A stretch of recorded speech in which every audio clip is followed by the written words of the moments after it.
2. Good morning, Miss Evelyn, Dr. Hazel. How are you? Good morning. Good. Thank you. Morning. Thank you for agreeing to be the presenters for today. My pleasure. Yeah, thank you for having us. Thank you. Thank you. And for the rest of the participants, I would like to remind maybe you should mute all your microphones while having the presentations. And then we're going to have question and answers at the end, after both of the presenters have presented. So the question and answer will be at the end, but you're most welcome. I think if you check out the Q&A, there's a Q&A button at the top. So instead of chat is just for chatting or comments, but we want you to write the Q&A using the Q&A button at the top. So you can start posting any questions while the presentation is going on, and we'll pick up those questions from there. You are also most welcome to ask questions verbally at the end of the sessions, yeah? Okay, very good. So maybe you want to test a little bit of your sound. I can hear Evelyn clearly, Dr. Hazel. Or should I call you Dr. Ramos or Dr. Hazel? Which one is? Any is fine. Huh? Hazel is my first name, so Ramos is Okay. my last name. So Yeah. yeah. Any Yeah, of the so- two is fine. Okay, so maybe Dr. Ramos for you? Yes, no problem. Okay, great. Yeah, we can hear you clearly. All right, it's already 10:30. So thank you very much on behalf of the Self-Accrediting Universities Subnetwork. I'm Hanim Saleh as the chairperson of the subnetwork MyCan. Would like to welcome you to the SAUS Benchmarking Series number 2. This is actually our series number 2. And today we are so privileged to have these two distinguished speakers. We have Ms. Evelyn Gunn, the Manager and Privacy Officer, Policy Planning and Quality from Swinburne University of Technology Sarawak campus. And also we have Associate Professor Dr. Hazel Melanie L. Ramos, the Vice Provost, Teaching and Learning, University of Nottingham, Malaysia. So welcome to both of you. So before we actually start with our presentation, maybe if I can ask all the participants to turn on your camera. Okay, we want to do it in the beginning of the session. Is that okay, everyone? Because maybe in the beginning of the sessions, everyone is fresh so that we can take early photos. Because normally towards the lunchtime, you know, some of you tell me, oh, they have to go somewhere. So I would like to request humbly to all of the participants to turn on the videos. Thank you so much, everyone. Thank you so much. Okay. Yeah, we're inviting all the, now we have 18 institutions having self-accrediting universities, but we also invite other universities who are members of MyCan, because some of you I know are in the process of applying the self-accrediting status. Okay, are you all right? So Huida and Shaime gonna take your pictures. Maybe you guys need to tell them 1, 2, 3. Huida, you have to give cue. Is everyone ready? Can you take the picture? Can you see how many sheets you have? You have to do what? Hold on, yeah. Large gallery. Large gallery. Okay, I test first. Okay, for the first time, just smile.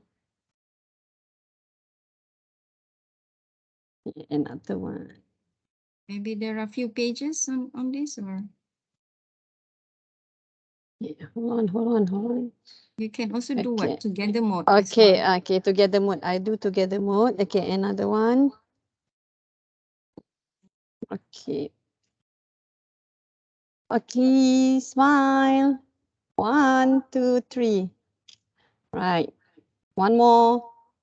1, 2, 3. Okay. Okay, thank you. Maybe later on you can share in the chat so they can get their photos. All right. So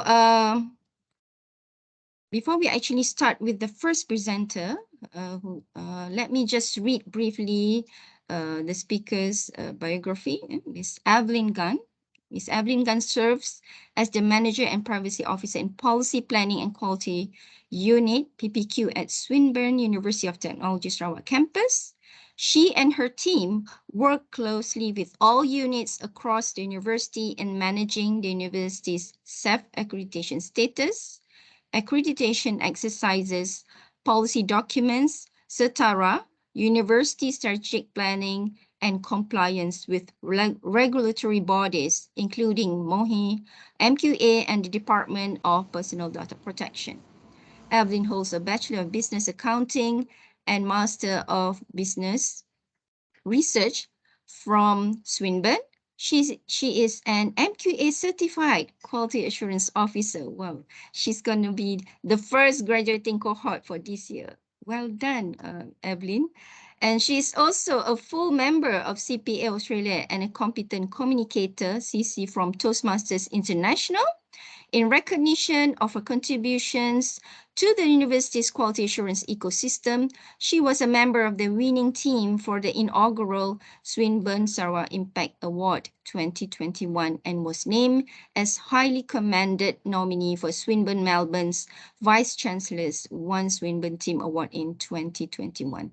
This year, her team won the Swinburne Sarawak Impact Award 2022 in recognition of their innovative methods of preparing all stakeholders for the university's institutional self-accreditation audit.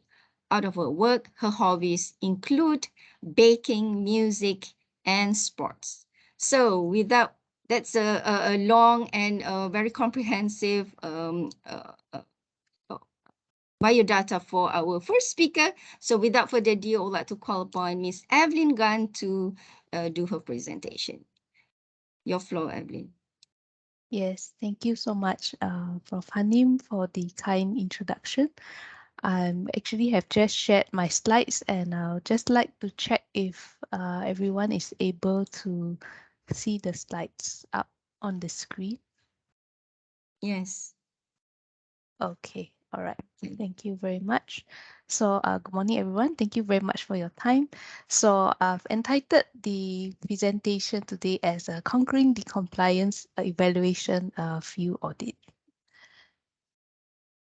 So in my presentation today, I will focus more on the bit of preparing for the actual field audit that will be happening, as I believe that majority of the participants here today have actually done the self-review report submission.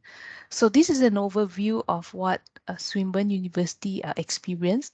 And throughout this presentation, I will share with you the key principles of how we prepared, which may help you as well. And of course, the actual arrangements may vary from one university to another. So we had our audit back on the 18th or 20th and to 20th of May for 3 full days. And we had 5 panel of assessors who comprise senior academic leaders from both public and private universities. And we had 3 accompanying MQA officers who served as the secretariat throughout the audit. And prior to the audit, MQA actually organized, for us it was online because we are in Kuching, Sarawak. So they organized an online audit coordination meeting about 1 month prior to the actual audit. So we had that in April 2022. So that was where the coordination happened in terms of the audit schedule and discussing the final logistic details. So it was attended by the MQA officer as well as some of the members of the panel of assessors team. And of course, the visit was face-to-face. All the panel of assessors and MQA actually attended and came on campus to Swinburne. So among the key logistics that were very important was having the audit-based room for the panel of assessors to do their work, and also they did have some of the interviews there. And of course, there was the need to prepare several interview rooms, because shortly I will share with you on the stakeholders who were involved in the interview, and that it will be a rather large number. And the other one that you might find helpful is to actually have a waiting room, because you might want the interviewees to actually come in a bit earlier, in case you'd like to do any final briefing for them, and just to make sure that they can attend the interviews on time. All right. So I believe most of you or all of you have actually seen this and gone through this document from cover to cover. It is the Guide on Compliance Evaluation for Self-Accreditation Universities, which is used for the compliance evaluation. So this is where I believe we all have submitted the university self-assessment to demonstrate achievement of the MQA quality standards, where we also assess ourselves on the scale of 1 to 5.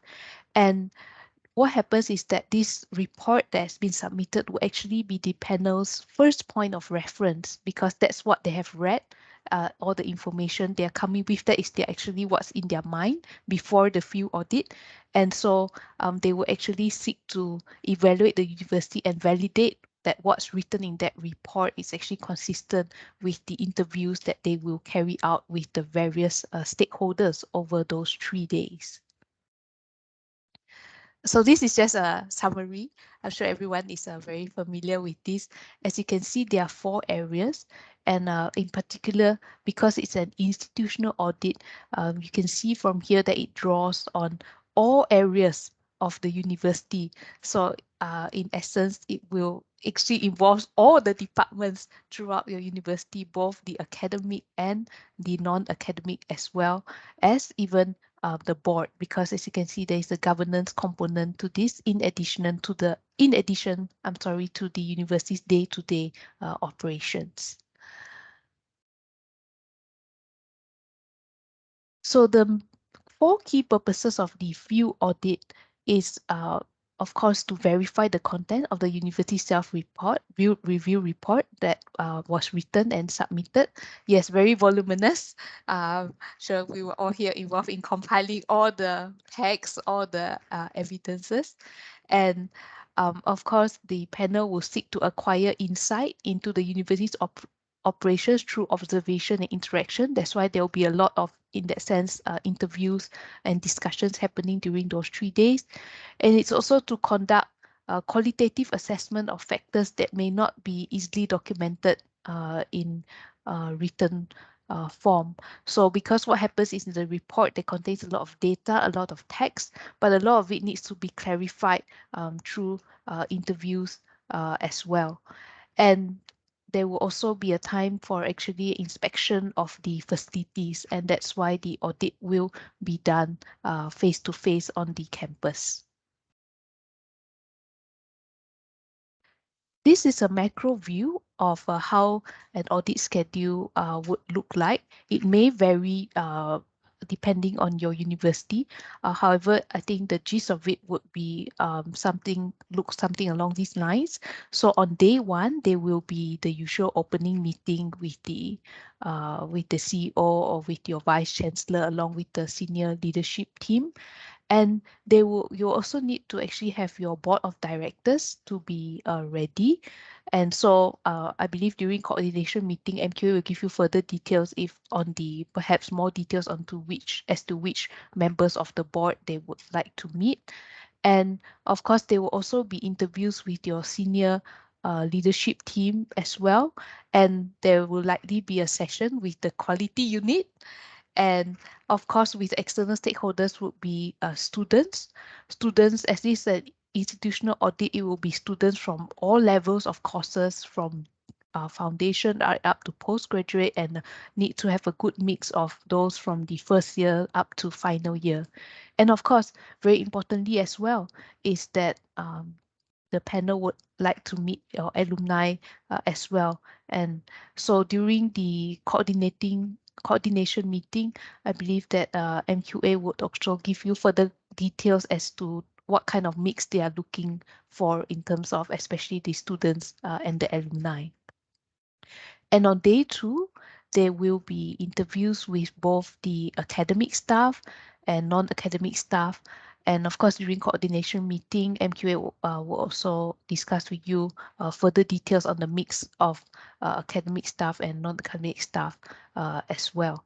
But in general, because it's institutional, once again, there will be need to be from a good mix of all the various disciplines, just so that it gives a holistic and a fair representation of the views throughout the university. By day 3, the bulk of the interviews would have been completed because this is the final day of the audit. So the panel will spend more time on their own to finalize the audit conclusions. And of course, if there's anything that remains unresolved from day 1 and day 2, the panel may request for additional interviews.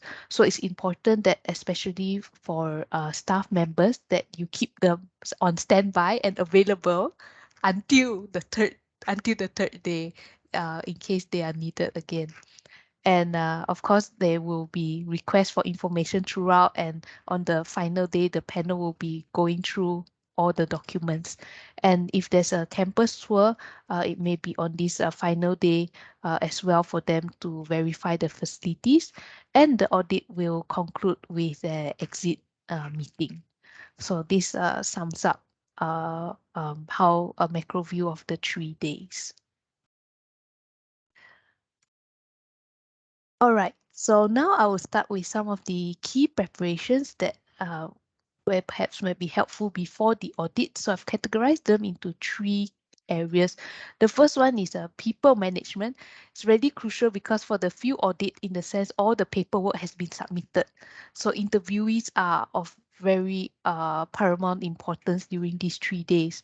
So as you'll be needing to manage a large group of interviewees from staff to students to alumni, it's important that you plan ahead and have briefings for them, because they may not be so familiar with what's inside the self-review report. So for us in the quality unit, we've probably been looking at it almost every day, so we're familiar. But for them, you need to probably give them briefings just so they have an overall picture of and know what's been submitted, so that when they go into the interview, they will have some idea as well, which will make it easier for both the panel and the interviewees as well. And of course, as you will book their time in advance for the audit, you will need to send reminders. You may find it helpful, like even the day before, you need someone to actually call them up and remind them to come.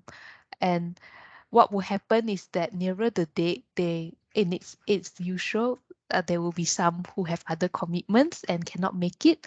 So for example, if say you are required to have 15 interviewees, say from the final year of say your engineering course or engineering program, then it's important that you prepare more than 15, so that you'll be able to provide sufficient number for the interview, for the audit. And it's important so that actually it's beneficial to not just the panel but to the university as well, so that you actually be able to provide sufficient representation of the views to the panel, which will actually inform the way that they come up with the audit conclusions.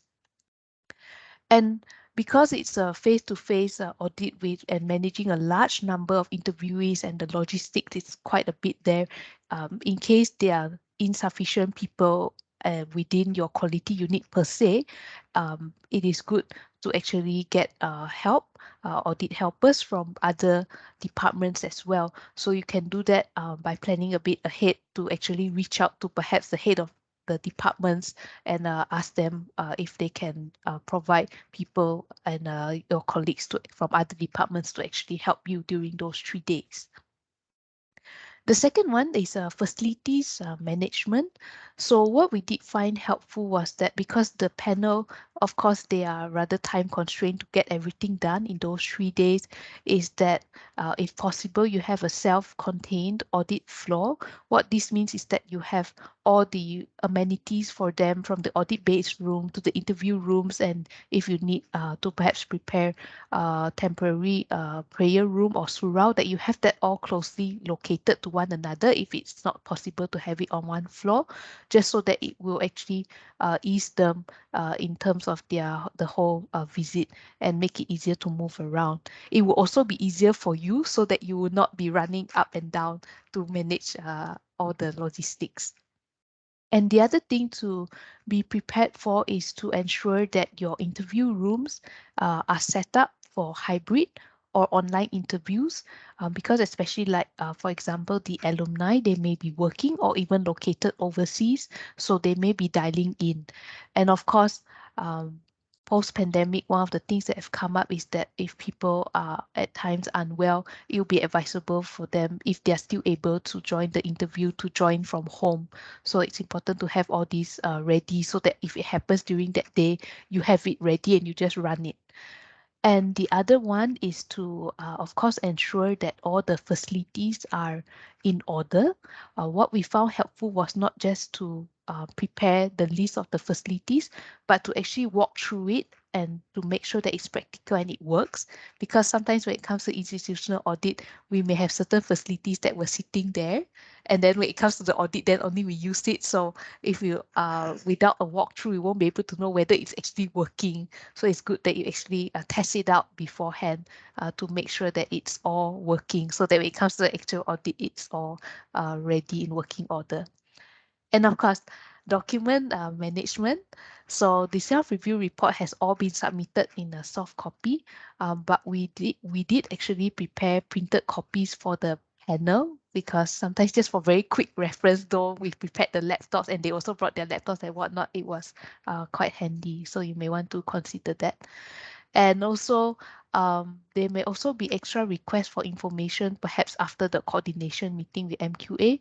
So what you may want to do is set up a shared drive so that you will not keep emailing back and forth. You can all just deposit it in this centralized location and give access to MQA and the panel. All right. And the next stage is, of course, during the audit itself, which is during those 3 days, again, in these 3 categories. In terms of people management, what you may want to do is to actually inform all your colleagues at MQA and who's the license. So in our case, we are the PPQ unit. We actually informed both our university management and MQA that anything that need to be communicated to MQA during those 3 days, they will just deal with the quality unit, so that we just streamline the communications and try to minimize any misinformation or miscommunication. And then in terms of internal communication, what we did was, because there were actually information requests or other requests coming in during those 3 days, was that we also centralized and we as the quality unit communicated with the head of departments, and then we let them delegate as to who perhaps will take up that task. So we found that helpful, because as an institutional audit is crucial, and any request coming in, sometimes we'll need approval to release the documents and whatnot. Just going straight to the head of departments kept that communication line clear and manageable for everyone. And of course, if there are any issues that come up, it's important that we raise them immediately to our senior leadership team, so that they will be able to discuss and make decisions as well before the end of the 3 days. In terms of facilities, you may want to prepare multiple interview rooms, because what happens is that because of the large number of interviewees and the several people that the panel needs to interview, what may happen is they actually have concurrent interview sessions.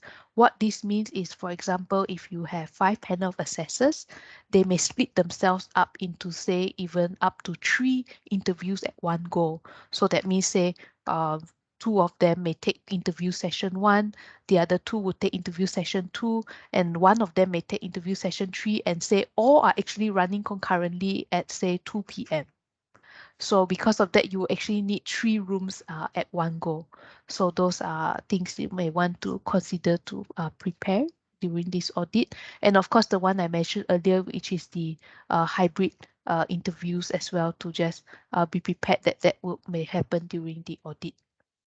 And because with technology being helpful, there also comes with sometimes there may be some technicalities involved. So it's important that you have people from your IT to actually be on standby during those sessions, just so that they can quickly step in and help when needed.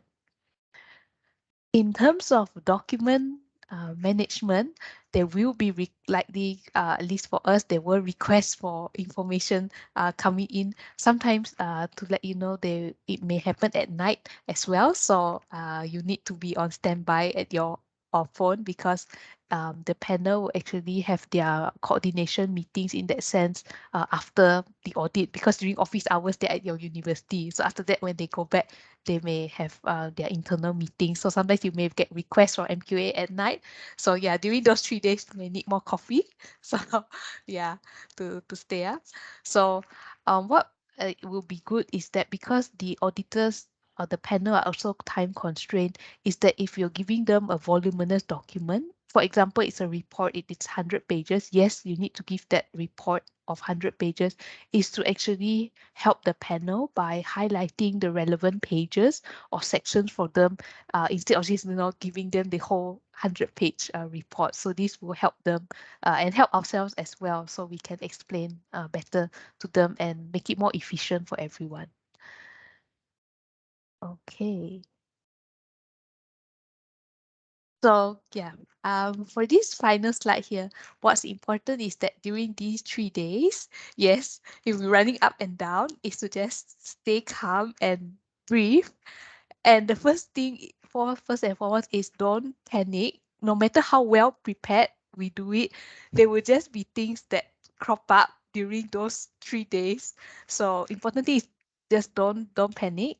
And the more that things, in the sense, don't go right, the more you need to slow down, just so that you can think calmly on what needs to be done. So in case anything happens, like just think first and slow down before you pick up the phone, and start calling people all over the place. So so that's important. And of course, the third one, which is very important, is that during these 3 days, you'll spend a lot of time communicating, just communicating on what's going on and keeping everyone updated, and communicating not just during those 3 days, but prior to that as well, so that a lot of times it's about setting the expectation.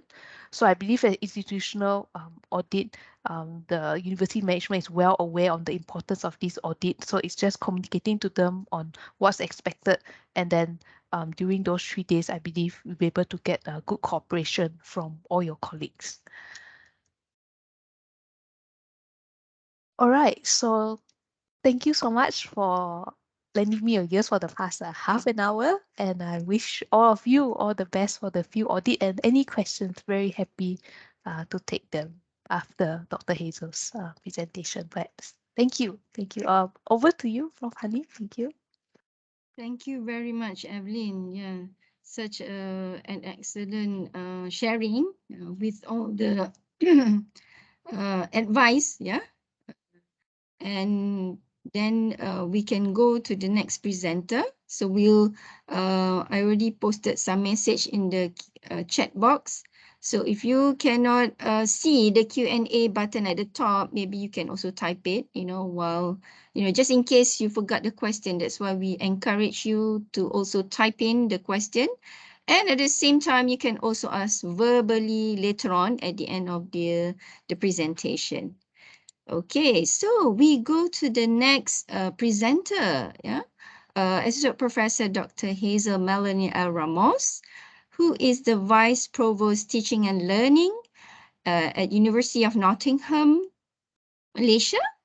And she was the Associate Dean for Teaching and Learning at the Faculty of Arts and Social Sciences, and was head of School of the Division of Organizational and Applied Psychology from 2016 to 2021. Hazel is also the campus lead for the Tri-Campus Teaching and Learning Observation College, TLOC. Hazel is a senior fellow of the Advanced Higher Education, formerly UK Higher Education Academy. She is one of the recipients of the prestigious Lord Deering Award for 2021-2022 and was previously awarded the Vice Chancellor's Medal in 2017 for her contributions to teaching and learning. Born and raised in the Philippines, she moved permanently to Malaysia in 2006 to join UNM and open the School of Applied Psychology within the Faculty of Arts and Social Sciences. She was the division's first full-time member of staff. Dr. Ramos completed her undergraduate degree in business administration from the University of Philippines, Diliman, before pursuing an MA in counseling psychology at the Ateneo de Manila University in the Philippines. She then completed her PhD in clinical psychology, also at the Ateneo de Manila University. In 2012, she obtained her postgraduate certificate in higher education from the University of Nottingham and is a senior fellow of the Advanced Higher Education, formerly UKHEA. Dr. Ramos' research covers areas of work psychology such as work-family conflicts, stress and burnout, and psychological ownership in family firms. More recently, she has explored innovative work behaviors and the management of non-family employees. She is one of the founding organizers of the annual Asia Pacific Family Business Symposium. So we are so privileged to have Dr. Ramos with us. So without further ado, I'd like to call upon Dr. Ramos to go and give her presentation. Go ahead. Thank you so The much, floor is Professor yours. Hanim, for the really beautiful introduction. So good morning, everyone. I'm going to be sharing our experience at UNM as well. Let me just fix my slides. I hope everyone could see my slides clearly. So as Professor Hanim Yes. mentioned, I'm the Vice Provost for Teaching and Learning at the University of Nottingham, Malaysia. So I've been at the university for almost 16 years, and I've been fortunate to have participated in all our audits with the MQA since we obtained our self-accrediting status back in 2010. So this morning, I'll just be sharing with you some of our experiences especially throughout our most recent maintenance audit that occurred a few months ago. Okay, so these are just some backgrounders about the university. So we are part of a bigger network of campuses. So the University of Nottingham has 3 campuses in China, UK, and also in Malaysia, with staff and students from over 150 countries. Okay. So we started in Malaysia in 2000 with a branch in Wisma MISCKL, which is now known as the Banyan Tree Hotel. So our self-accrediting status occurred in 2010. We were one of the first 8 universities to actually receive this self-accrediting status. At that time, I was an assistant professor. I was part of a school, so my school was one of the programs that was audited for the first audit visit. So I had that experience of putting together documentation at the school level back then. Okay, so we have around 15,000 graduates as of June of this year. And at the moment, we have about 650 members of staff and students from about 63 countries at Malaysia. Okay. So at the University of Nottingham, we're no strangers in audits. So we've always had different types of audits through the years. So prior to our recent maintenance audit, we also went through the QAA Transnational Education Audit in 2019. So we generally have an audit maybe every 2-3 years, depending internally and externally. Okay. So in terms of our MQA self-accrediting status, so we were awarded in 2010 and it was valid for 5 years. So we had our first maintenance audit in 2015. At that time, I was already Associate Dean for Teaching and Learning. So I had the opportunity of being part of the broader organizing team in 2015. Okay, so we were awarded the maintenance of our self-accrediting status with no additional conditions back then. Okay, so we were supposed to have our maintenance audit in 2021, but due to the pandemic, it was moved to 2022. Okay, so we actually started preparing for our audit report, so our self-review report, as early as February of 2021. Okay. So in 2021, we started off with preparing the big report. Okay. And at that time, I was still Associate Dean for Teaching and Learning. Okay. So, a lot of the things that we do were really hinged on these three areas of looking at our documentation, having it verified both internally and later externally with the audit panel. And what underpins this is really, important of communication. Okay, sorry. So in terms of the documentation, it's really important to have the latest available update of any information. So while you may submit your self-review report, a few months, or in our case, even a year before our audit, we had to make sure that by audit date, any update that we had would be available to the team. Okay, so you'll never have the most 100% information at any given point in time, but you try your best, to provide the latest and most updated information available. Okay. So, in throughout all this, it's really about having effective communication all throughout, be it internally or externally. Okay, so you will be required to coordinate with a lot of stakeholders. So our quality unit at the University of Nottingham is quite small.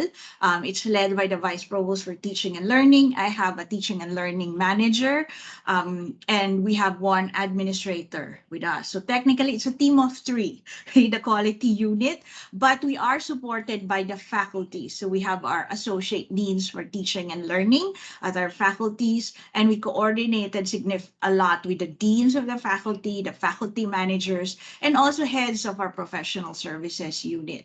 Okay, so even as far as 2021, we were priming people with messages that we would be having, an audit. Okay, and that I think was very important so that people are aware of what's going on.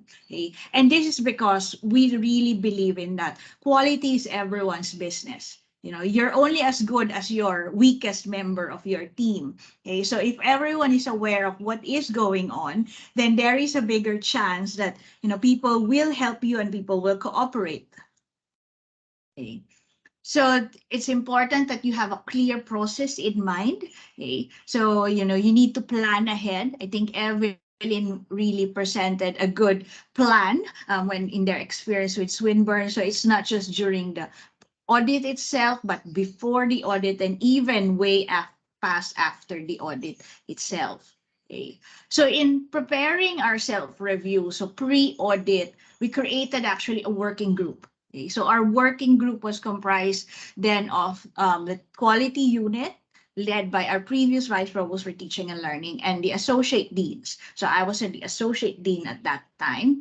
And we started collecting and collating all the information across the 4 areas, okay, that Evelyn described earlier. Okay, so we made sure that in each area there was a person in charge. Okay. So in my case, I was in charge of area 4, the writing of area 4. Okay. So, and then we looked at it both internally and cross-checked it across different stakeholders. Okay. So we had actually, at this time, we were still heavily in an MCO.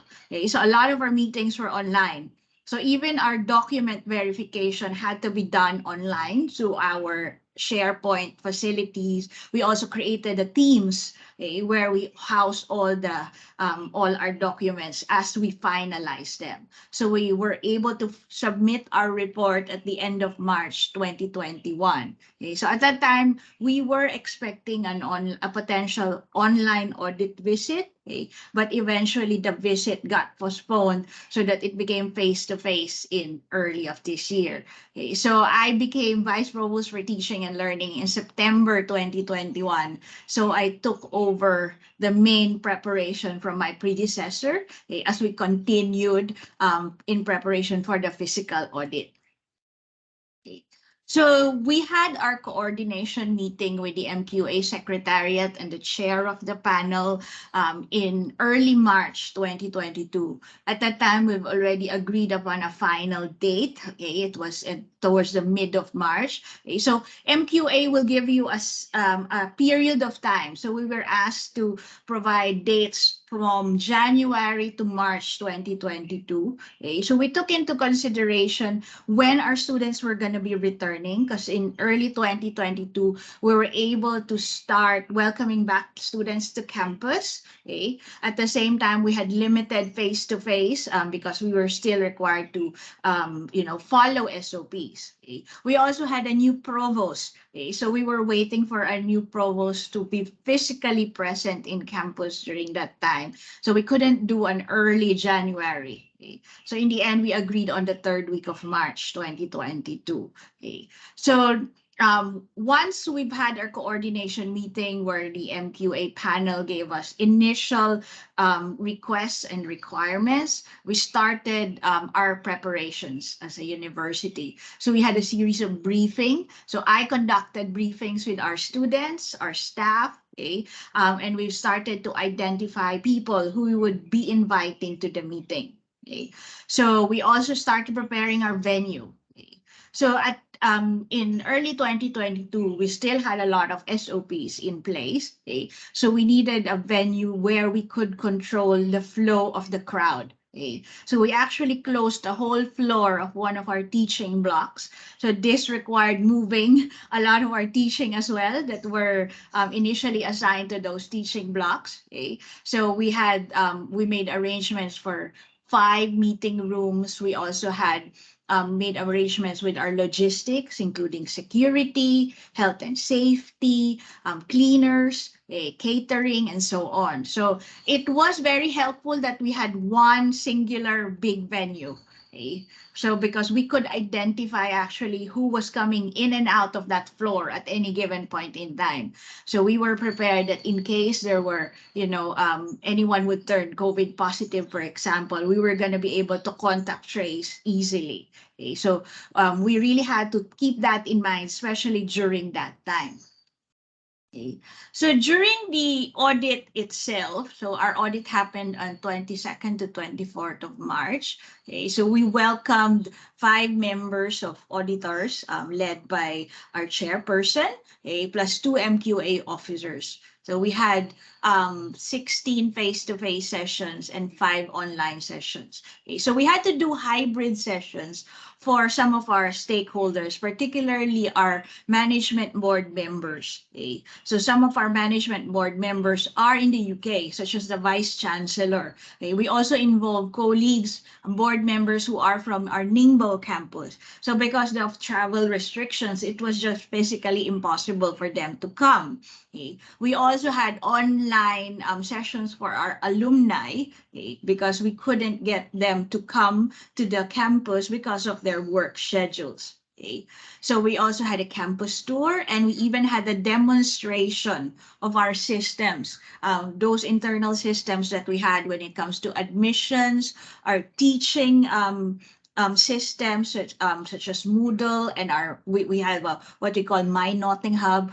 Why Nottingham Hub? So we had a demonstration of this arranged. Okay? So that wasn't in our original plan, but because it was requested by the panel on day 1, okay, we were able to quickly put together a demonstration session on day 3. So across the 3 days, we had about 110 participants in total.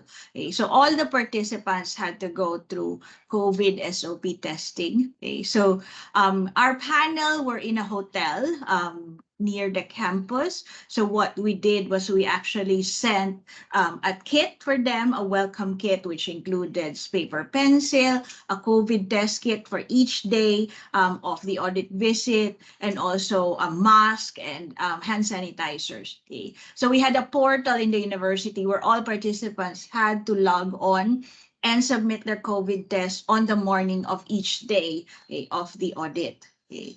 So so our team was a small team still. So we had our quality unit. We had an additional support member from the provost office. Okay, so but we had our faculty support, our extensive faculty support, and our professional services team support. Okay, so and I would say that these support staff were key to the successful planning and operationalization of this audit visit. Okay. So in thinking about your audit itself, the audit day itself, okay, you have to really think about, all the unexpected. So expect the unexpected. Okay. So I think adaptation and adoption is very important. Okay. Because things could go wrong at any point in time. Okay. So during our audit visit, we had a Wi-Fi surge at the time, about an hour before our first online session with our vice chancellor and our other stakeholders. Okay. So, when that happens, you have to, of course, not panic. Whatever happens is that you always have to keep calm. And there was already backup plans. So we had mobile data on standby. Okay. So, we had to move some of our online, we delayed it for a few minutes. We moved it from MS Teams to Google Meet because MS Teams had also an outage that day, you know. But making sure that you have backup all the time was very important. Okay, so for our panel, we prepared them a special room, okay, where they could do all their panel meetings, their document verification. So we set up a series of laptops for each of panel members with associate account access to our system, okay, so that they had a special room for them to just go and prepare, either print, take some snacks, as well as have discussions, private discussions between the panel themselves. Okay. So we identified a main liaison officer. So in our case, it was our teaching and learning unit manager, Zainal, who would coordinate with the MQA secretariat. Okay. So like Evelyn said, sometimes the request came late at night. Okay. So Zainal would update me, and then I would ensure that all the relevant stakeholders are also informed. Okay. So there we set up WhatsApp group, a special WhatsApp group for the team, so that at any given point in time everyone was contactable. Okay. So post audit, after each session, we had a debriefing for participants. Okay, so depending on the group, it will either be me debriefing them or Zainal who's been debriefing them. So particularly when it comes to our students, we had to wake them up at 8 a.m. because their session with the panel was at 9 a.m. Okay, and giving sometimes asking students to wake up that early can be a challenge. Okay, so after each of the session, I had a chat with them over coffee, and just to kind of get let us know what happened, and kind of give them a post session debrief. Okay. So after the audit finished on the 24th of March, a week later, we also had a debrief for our management board. Okay. So just although the management board, our entire management board was present during the first session and the exit meeting, it was still important for us to give them a full debrief of what happened over the course of 3 days, especially for our members who were not there all the time. Okay. So we received our draft report from the MQA a few months later, and we did a factual check of it, and we sent our response last August 2022. So where we are right now is actually we are waiting for the official report from the MQA. So during, and post audit, it's very important that you really looked into your process, okay, and the information that you find. Okay, so the information that you make available to your audit team has to be verifiable. Okay, and if you are unsure, you better just not put it in your list of evidences. Okay, so everything has to be backed up with evidence. It may include like emails. Okay, so it was very helpful that I have not deleted an email since joining the university. Okay, so I have access to old emails because sometimes the questions predates my time as a vice provost, or predates Zainal, my manager's employment to the university. Okay, so sometimes we were asked about stuff that happened in the previous audit, in 2015. Okay, so it was very helpful that I was there in those previous audit, so I could explain. I actually found some of the old email trails from back then. Okay, so and sometimes you can't answer their questions, but being honest and also being open, okay, to the panel's comments and feedback was very helpful. Okay, so like I said, at any given point in time, something might happen. Someone might get sick. We had to be, you have to be prepared for the most unique of situations. We had an incident where a panel member needed medicine. Someone needed a shoe repair. I had to look for shoe glue because during our campus tour, someone had a shoe problem. Okay, so but we all do it with a smile. I think that's the most important thing. Whatever happens, you always smile and just breathe in at that very moment and just kind of say, okay, things can happen. We just do what we can. You know? So I guess some final words from my end is that, the main things that you remember is that preparation is the key. Okay. So we prepared a report over a year before, you engage in all possible stakeholders, but no matter how much you prepare, things will still go wrong and things can still go haywire. I think our biggest worry at that time was that one of us among the quality unit was going to fall sick. Okay. So actually 2 weeks before the actual audit visit, we worked on a very small bubble. So Zainal would remind me, Hazel, don't go out. Stay at home as much as possible. We cannot afford getting you sick. So like every day we were testing, so that we made sure that we were safe and the people around us were safe as well. Okay. Having a good on the ground team is very important. Having Zainal and our admin support there was really, really key, to making sure that I get to be the face of the audit to our panel members and to our staff and student participants. So without them in the background, making sure that things are working well, I wouldn't be able to do that. So during your sessions, important to answer questions honestly. Most of the time, the panel will really just want to clarify.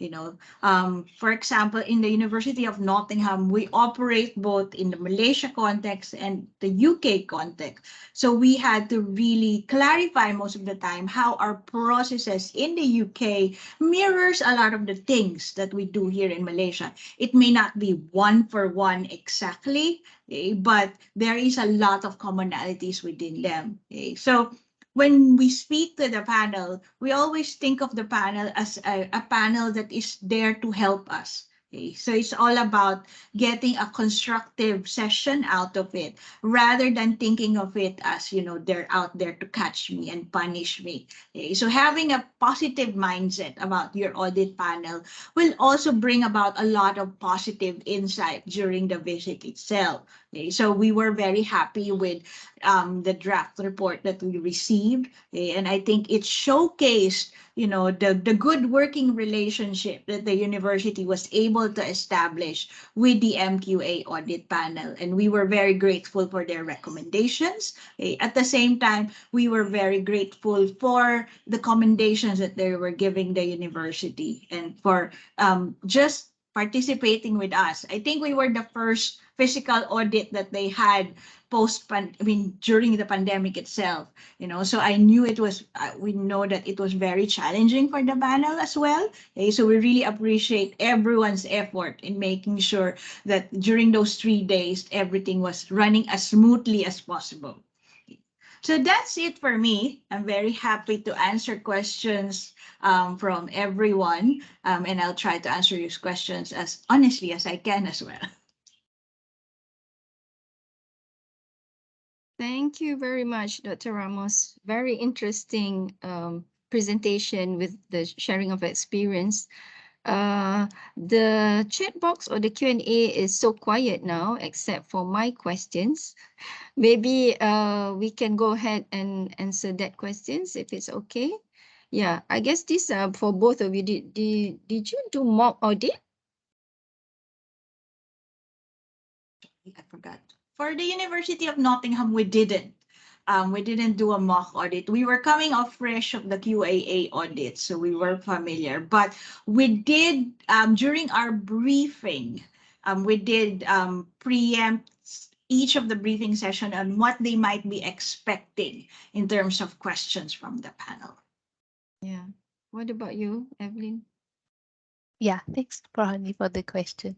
Yeah, we did like an informal one, but the objective of us doing that was more to get people comfortable, especially back face to face, because I think like what Dr. Hazel mentioned, a lot of things have been done online, and actually having it face to face was quite a different experience and one that people had to get used to. So we did also, in the sense, preempt them on possible areas, but the was more to just get them comfortable, and like what Dr. Hazel shared, to get them comfortable to answer honestly. So I think that was helpful, so that they would not go in the sense surprised and caught on the spot, and uncomfortable during the actual session. Yeah. Thanks. Yeah. Yeah, what about the activities, after you send the report, while waiting? I can see, I think both of you are waiting, what, nearly 1 year. 1 year, more than 1 year, isn't it? Do you actually like update before they come? Did you send the information to MQA, or we don't need to? Or do you also do like a roadshow towards near to the audit? I think for us at UNM, we our activities that we do are primarily preparing our staff and students. So sending out messages that we would be expecting an audit. So when I took over as vice provost for teaching and learning in September, we started priming again. People, we will be expecting an audit. We don't know when it will happen, but we will let you know. Because at that time, there were still no dates. So we I think we were asked for dates around towards the end of the year, so around December. Okay, so once we have finalized the date, we shifted our message. We now have a date. This is when the audit meeting will happen, okay, and we started priming. We didn't. I think we updated MQA on the changes.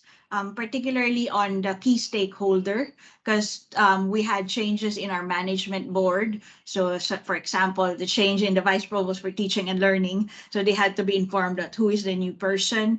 But we didn't provide them with additional documents until after the coordination meeting.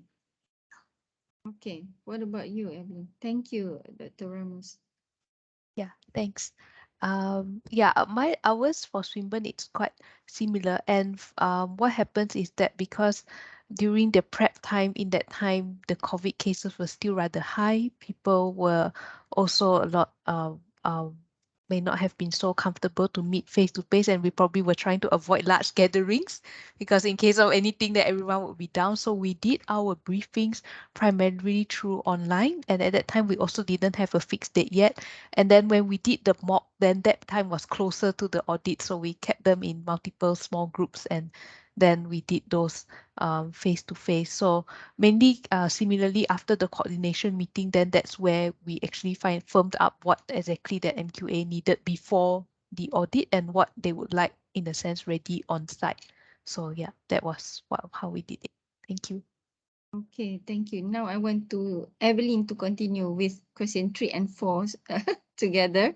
What preparation areas that you think you could have done better, and maybe you can share what's the most challenging questions or requests or experience during the audit. Yeah, thanks. Well, I was thinking, for me, I think the overall, I would say that thanks to cooperation, especially from my quality unit, there are altogether 5 of us, relatively smaller team, but one where we work very closely together, and of course grateful for the support from all the other departments as well. It was really, really helpful to have more hands to help before and during the audit. Is So I think generally the logistics went smoothly. However, I think probably one area that perhaps could have done better is, I think what has happened is that although we centralized the communication with the head of departments, the way that the information came in was that, in the sense, they were sending it through via email. Some may have been through message, all that. So I think I could have centralized that better, maybe by just having one shared drive and letting them drop them in, because it was already managing the physical logistics plus managing my emails. So I was running between on the floor and my computer. So probably I could have maybe done that part better. For number 4, the most challenging questions or requests or experience. Well, in general, for myself personally, it was just probably, to be honest, 3 kind of almost nights of not sleeping, I guess. Yeah, because it was, I have just on the alert throughout. I think really that experience of keeping everyone all right, just making sure everyone's okay while ensuring the things get done is important. I mean, to care for the people who are, especially who are helping. I mean, because everyone's tired. And you know, when sometimes, like what Dr. Hazel brought up, all kinds of things can happen, is that just, I think, most challenging is just making sure everyone's okay and remaining as one team, and not getting stressed out, and minimizing conflict during that time, because it's very easy to get upset or stressed up, and every small thing can trigger anyone. So it's really important, especially if you are leading or even being a member, to just play your role and don't play any blame game during this period. Yeah, very important. That's the main challenge, but it is possible. Yeah. Yeah. Thank you. Okay, thank you very much, Emily. What about you, Dr. Ramos? Okay, I think in terms of preparation, we also, had a very good logistics team. You know, as someone who's been through so many audits in the university, it's almost kind of like, oh, we're ready for this. And but then at the same time, you realize that as much as you're ready, there are still a lot of things that you could be ready for. So I think in hindsight, and I guess in for future audit, one of the things that we are really looking into is how do we keep our repository of documents better. So because most of the time when you go to an audit, you start collecting information only as you need them. But certain things that you will always be needing all the time, and having a good database of information from your university would actually be helpful.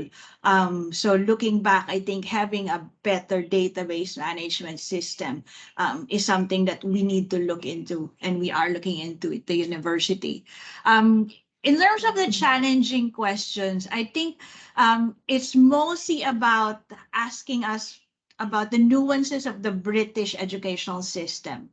Okay, so explaining to the MQA panel, who are all coming from local universities in Malaysia, about the unique nuances of the British system, for example, in terms of credit hours or our progression system. We are at the University of Nottingham, we have what we call a quality manual. It's like our, large repository for rules and processes. Okay, so it becomes challenging sometimes to explain that and how it's aligning, of course, to the MQA regulations and how it's mirroring that. So, and you would expect, of course, your panel to not understand your quality manual, because even us sometimes we have a hard time interpreting our quality manual. Okay, so I think those were the challenging question, is being able to explain it to an outsider who may not come from the same system as you, okay, and be able to explain it well enough so that they realize, oh, okay, there is some commonality there. Yeah. Thank you very much, Dr. Ramos. Okay, so I want to open to the floor. If you have any questions, you can also put up your hand. You can click at the reaction box and I oh, think you there can. was, Prof. Halim, there's a question in the chat box about whether does the panel request to visit a particular faculty, by Rosia Stidik. Oh, yeah, yeah, yeah. So in our Yeah, case, go ahead. yes. Yeah. Yeah, we did have Yeah, a just yeah. request.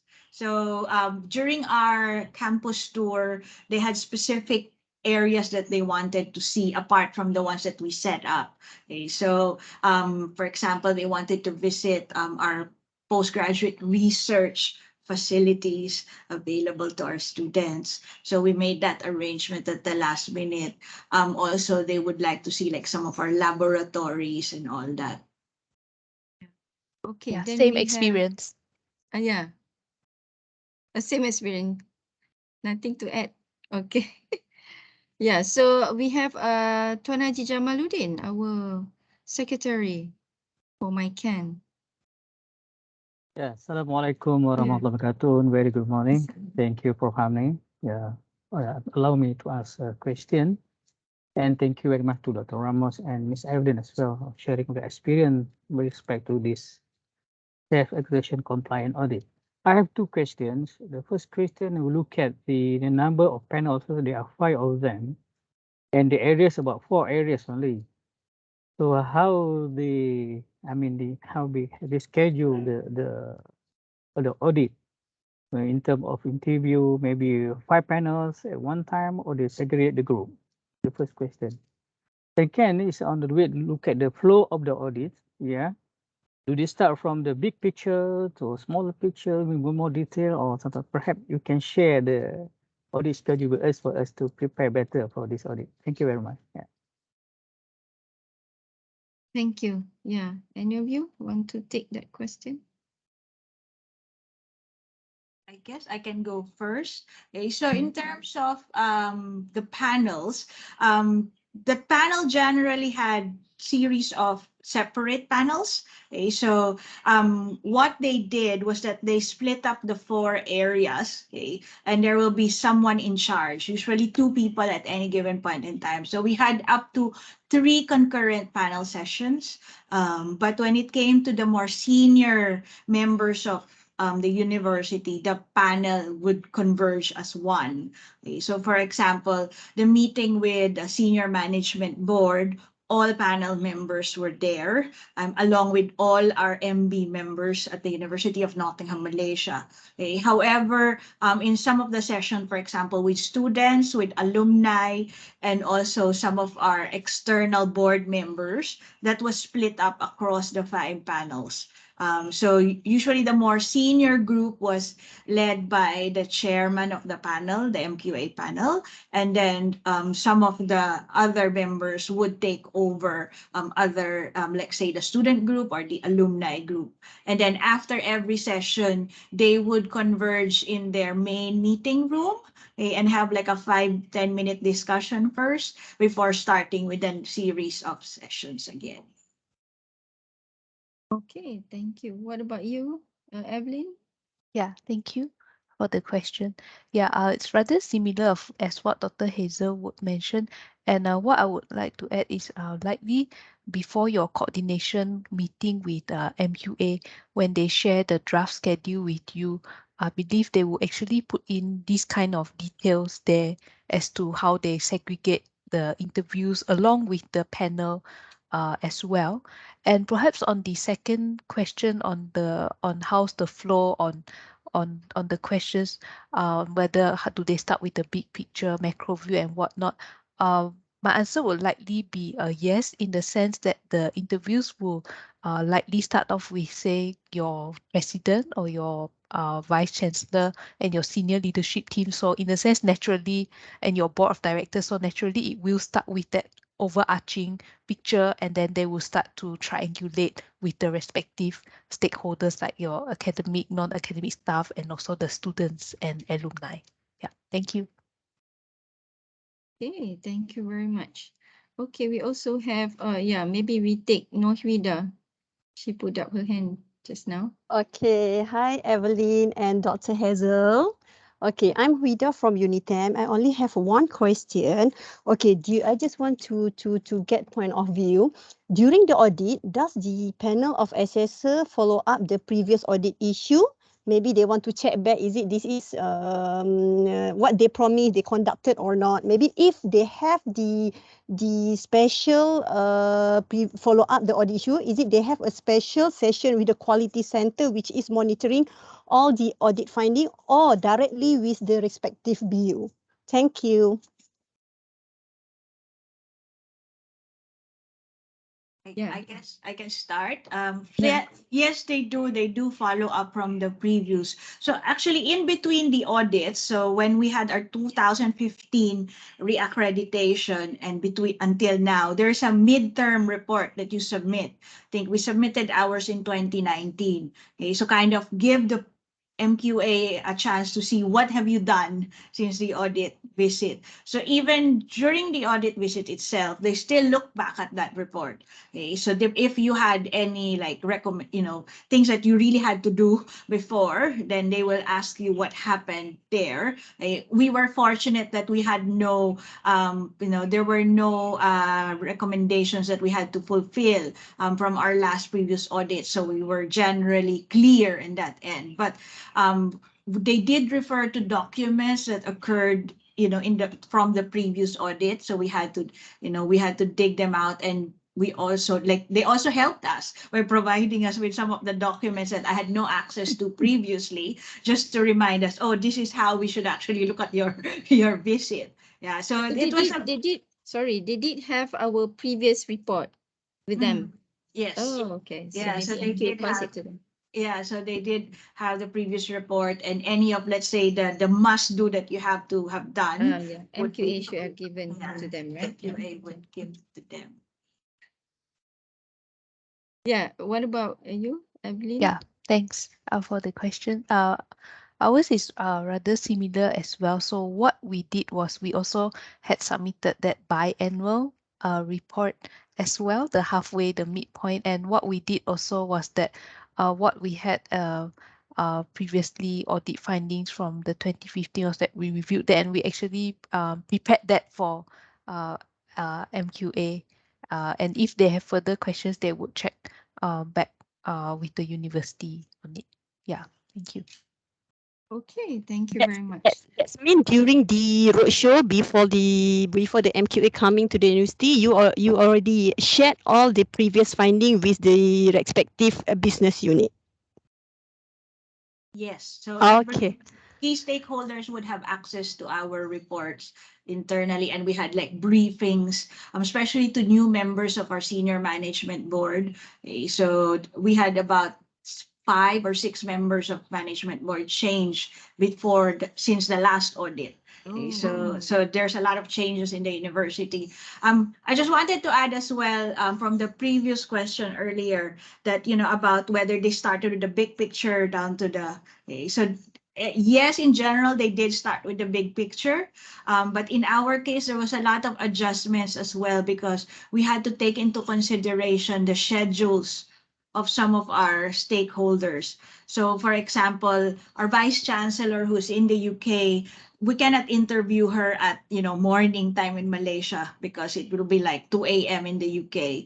So we had to adjust to a different point in time. We also had like our dean traveling at that time, so we had to make do with like a different day. So instead of him being interviewed normally in the first day, he was interviewed in the second day. So coordinating this with the MQA secretariat was key. So I think the panel was very accommodating to some of the last minute changes that we had to do because of sudden changes in the schedules of our external stakeholders. How many board members do you give? Do you have to give? So we had all our management board members present. Oh. Yeah, so I was very lucky that my management Yeah. board were all willing. How Yes. many? How many, Madhu? I think we have, how many do we have? Wait, let me just count them. 2 deans, two So vice many, presidents. yes. So, Yeah, we were more than 10 actually, because it ah, includes our it's very HR, supportive. Yeah. finance. Yes, and then we had, because apart from the management board, we have the University of Nottingham board, which Yeah, is I'm part talking of about our the the main University of board. Nottingham board. Yeah, the The main board. How main many? board, I think we had 5 people. 5. Okay, I thought So a all of the few, main yeah, board attended. a few from Bausted Holdings, our partner, and also from Ningbo and the UK campus. So we also had the quality unit lead for our main campus available to the panel for an interview. I guess it's really challenging for you as well because coordinating with yeah, UK side, yeah. Same case for Swinburne. Do you have to coordinate that for your board member? Yes, we did. We were grateful that they were able to come in face to face, and we're also similar as Nottingham. We are Australian, but we are Australian branch Australian, campus. yeah. There was a request for interview with our Melbourne senior counterparts, so we also arranged the timing so that The it's timing, also yeah. not too odd hours for them and not too odd Yeah. hours for us. Like both Yes. campuses would be open during Very good. during those Yeah. hours. So I think we're grateful that similarly MQA was accommodating. And I think what's important is that especially yes, like especially senior leaders and whatnot, they do tend to sometimes have other commitments. So what's important is that you always have someone ready to be able to, in the sense, to be ready there to actually answer and provide the information to the panel. Yeah. Yeah. Yeah. How do you actually brief the board, the main board? Because they always ask, okay, what do they want to ask? The board Yeah. will ask us like that. But how do you have like few sessions with them, or you just have one briefing, just say, oh, this is our document, and No, you know. we actually gave them a summary of our report because, for example, you can't expect your vice chancellor to read the entire self-review report. So we have to. I made summaries. We had one-on-one meetings with individual board members, depending on their depending on their free time. Because Okay. it's very busy schedule. So, but we made sure that we brief them before and then after as well.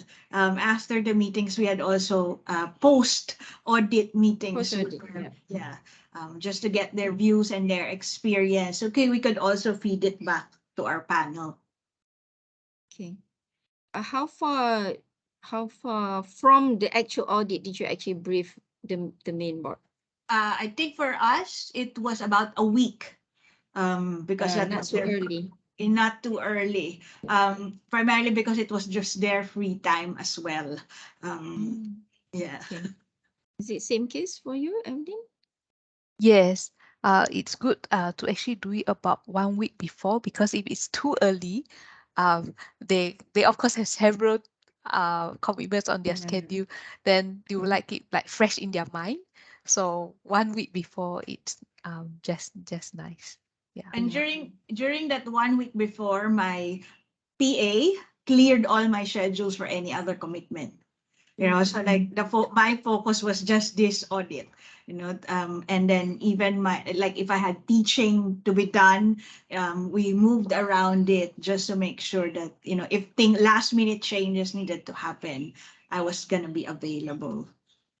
Yeah, okay, very good. So we have another question in the Q&A box from Hajah Safida Jun. She's from Uni 10 from the Registrar's Office. Did you allow the panel to enter the strong room where you kept the examination papers during the visit, if the audit visit falls during the exam week? Thank you.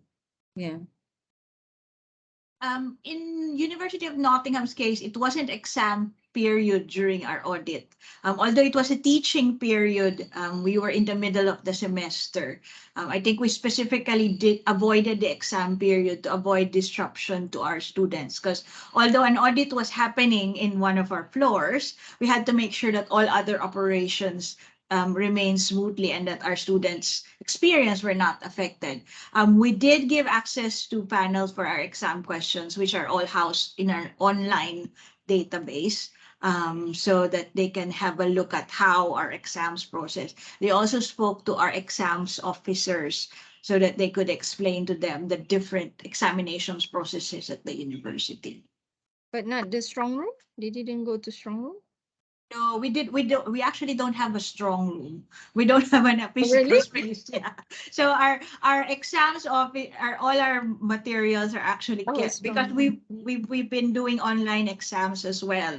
And Yeah. even before that, because our examinations are basically goes to our external examiners who are all outside the university, mostly in the UK. We've always been having our exam repository online. Our library actually houses our public exam papers, past exam papers, and this is available to all our students as well. Yeah. Okay. So you don't have strong room. It's interesting because normally MQA always asks, what's a strong room? Yeah, What ab- we had an exams team.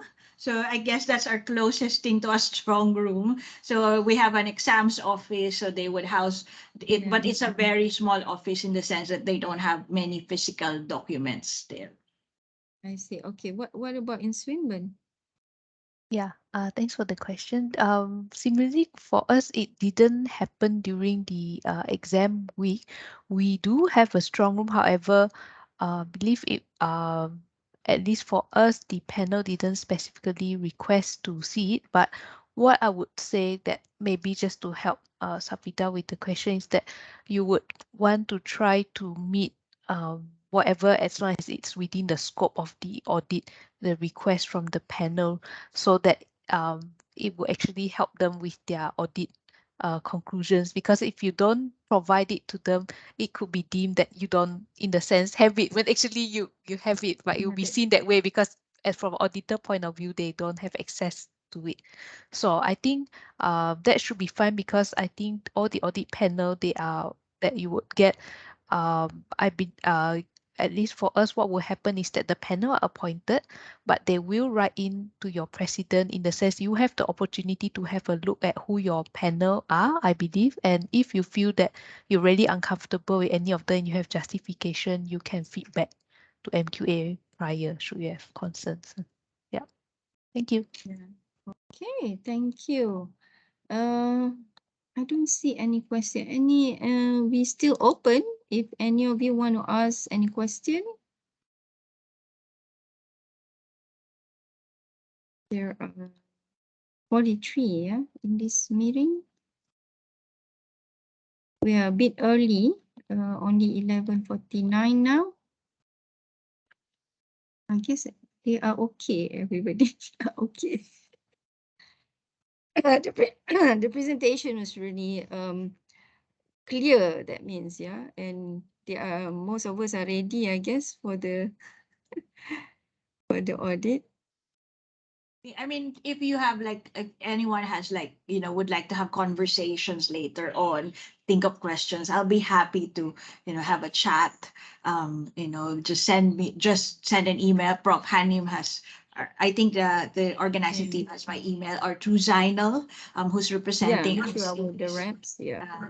Yeah. Representing us. We'll be happy, of course, to help as much as we can and provide some insights. Yeah, thank you. Yeah, we already have like a group anyway. So actually, any question we just drop inside inside the WhatsApp group. So normally we're very close to each other. So if you have any other questions, maybe you can ask through your reps in the SAUS or Self-Accrediting University Subnetwork, MyCan, or any reps of MyCan in and pass it to the committee. That also you can do that, or you can still contact us via our email, or we can even, I think most of the reps have our phone number. Yeah, so we are so near actually to be reached out. So I guess maybe just a quick conclusion. If there is no question, I count until 3 maybe. 1, 2, 3. So I guess nobody wants to ask any questions. So maybe I'll give to both of you just to wrap up, what are other things or tips that you want to let us know? Yeah. Yeah, go ahead. Who wants to go first? Yeah, Dr. Hazel, over to you. Yeah. Okay, so I guess I just kind of like tips that I would have is again to reiterate the importance of keeping calm. You know, when we lost our internet, our Wi-Fi during the actual visit itself, you know, any normal person will probably say, "Oh no, what will happen now?" But you realize that if you prepared well enough and you've coordinated well enough, you will always have a backup plan. And at also after the audit, it's very important to thank all your stakeholders. You know, saying sometimes thank you can be a very simple two words to say to people, but it does give a lot of, you know, encouragement and motivation for colleagues to help you in the future. Okay, so I personally wrote to a lot of our units after our audit, just to say thank you for all the efforts and time that they gave us during those 3 days. Yeah, so I think it's important that we acknowledge the contributions of everyone who helped us as well. Very good advice. Thank you very much, Dr. Ramos. Evelyn, Yeah. last words. Yeah, like to echo what Dr. Hazel had said. Preparation is key, but definitely no matter how well we prepare during the actual audit, it's most important to stay calm and just everyone work together. And yes, we actually also did the appreciation and acknowledgement is very important post audit.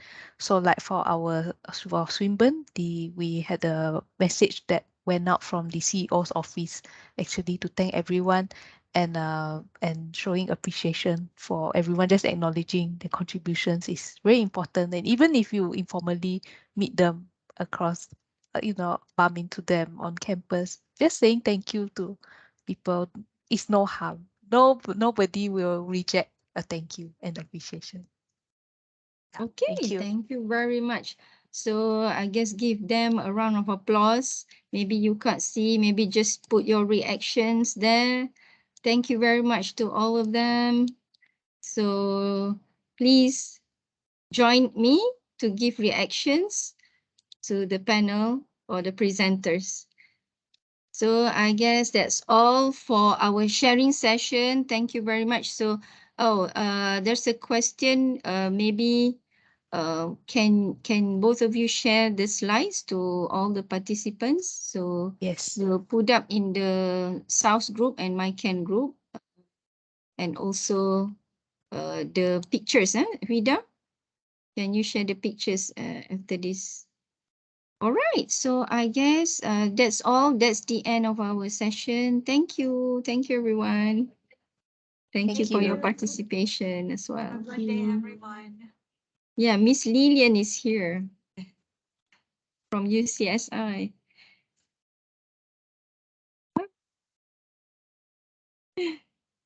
You should ask question, Miss Lillian. Okay, see you. Okay, see you. Thank you very much. Bye. Thank you.